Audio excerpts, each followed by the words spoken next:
நந்தியம் பெருமானுடைய கொம்புகளிடையே சிவன் ஆடும் நேரமே பிரதோஷம் அப்படின்ற குறிப்பு இருக்கு.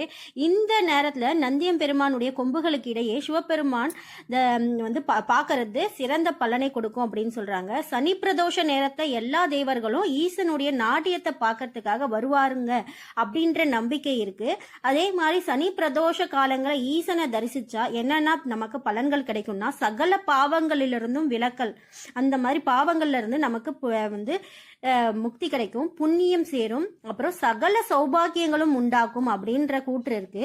இந்திரனுக்கு சமமான புகழ் செல்வங்கள் கிட்டும் அப்படின்ற சிறப்பு கூற்றும் இந்த பிரதோஷ நேரத்துக்கு இருக்கு. அன்று செய்யப்படக்கூடிய நம்ம ஒரு தானம் பண்றோம் அப்படின்னா அந்த தானத்துக்கு அளவற்ற பலன்கள் இருக்கு அப்படின்ற கூற்றும் இருக்கு. இப்போ இந்த பிரதோஷ நேரத்துல சனி பிரதோஷத்தப்ப நம்ம வழிபடும் பொழுது பிறப்பில்லா முக்தி, நமக்கு மறுபிறவியே இல்லை அப்படின்ற